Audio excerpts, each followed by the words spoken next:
Hey guys, I'm currently in the studio, but that's because my house is getting gassed for a parasitic Twinkie alien. But anyway, let's see what we're talking about this week. I think someone left a tray of games out because some of these are good, but some of these are bad! Games have always been a mixed bag in terms of quality, and most of the bad ones are licensed games. Like with Atari and E.T. Yeah, I see why this genre isn't trusted. Would you trust your kid with this? Yeah, no, I wouldn't trust E.T. with a can of Pepsi. So, why don't we talk about this briefly? Sure, everyone ever has talked about this, but I can still have an opinion. Like that! Stop bringing it up. We get it, it's bad. And same with Superman 64, it has the exact same thing. It's bad and everyone talks about it, despite being simple as frick. The story barely exists, Lex Luthor does a thing that's bad, and Superman has to fly through rings. That's all it has, yet everyone talks about it. But enough of those. I want to talk about some that I haven't heard anyone talk about. The good, the bad, and the ugly of the NES.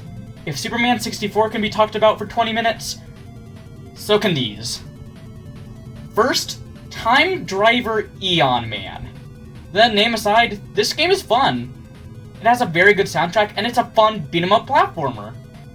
I didn't really bother watching the title screen cutscene, but the opening cutscene tells us that our cousin has been kidnapped, and we need to get him back. While this has some elements of beat-em-up games, it's very much more of a platformer. Like a Mega Man, but with punches. On top of the basic moves, you can even wall jump. And your art points allow you to shoot projectiles, and like with the rest of the game, it feels great.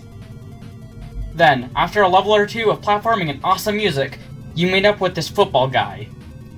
For the most part, I used wall jumping and stuff, but you can just punch him while he's kneeling and take him out easily. Then you find your brother. Already? He gives you this gadget and you go back in time to save your kidnapped ancestors? Any chance to see the Wild West is great. On top of the new style, you get this new ability that allows you to go underground like a mole.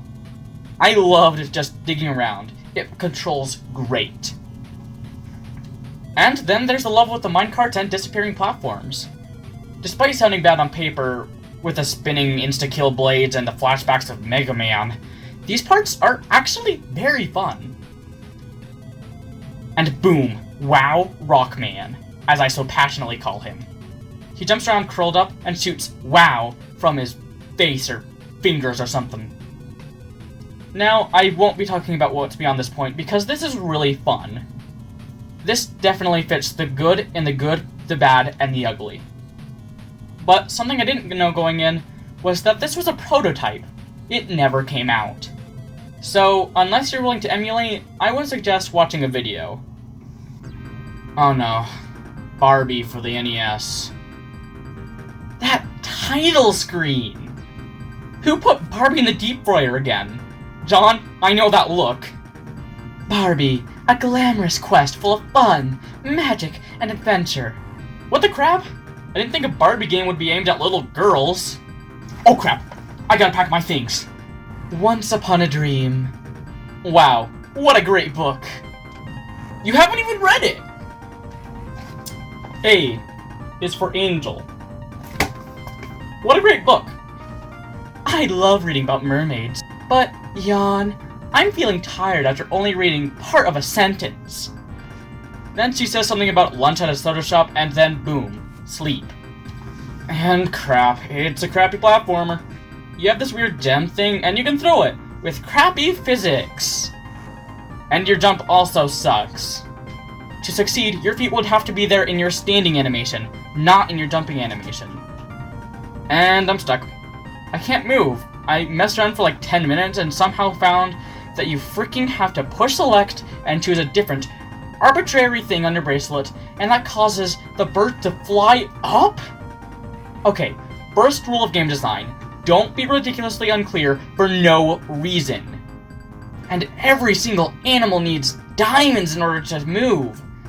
No, not the heart, because that would make sense. The diamond, the diamond! Barbie, Barbie, gotta get jumping, Barbie. Barbie, what is that? Yeah, the bosses. A freaking bouncy dress. It doesn't even attack you, it just bounces and you have to kill it for no reason! And then, when you arrive in the Galleria, you have a different outfit! This happens a few times throughout the game, and I get it. It's Barbie. But maybe make the gameplay good rather than look good. I guess all the budget went into Barbie's hair. And yeah, I totally beat it. No need to look into that. I'd give it a score out of 10. And then, lastly, All Night Nippon Super Mario Brothers. Don't sue me if I got that wrong. Oh no. This is basically an official ROM hack by Nintendo for a random Japanese radio show. Now, I feel like I have to ask this. Why? Why did Nintendo do this? Just why? First of all, a radio show? Of all things for Super Mario Brothers to cross over with, they chose a radio show. And when I said ugly, I meant it. It has some Lost Levels graphics, which is nice, but then the Goombas are whoa, whoa, whoa, whoa, whoa, whoa, whoa, whoa. They are faces! I think they're supposed to be the hosts of the show, but that's terrifying! Oh, okay, just rush to the finish. And oh, no, no, no, no, no, no, no, no! What is that? What is that?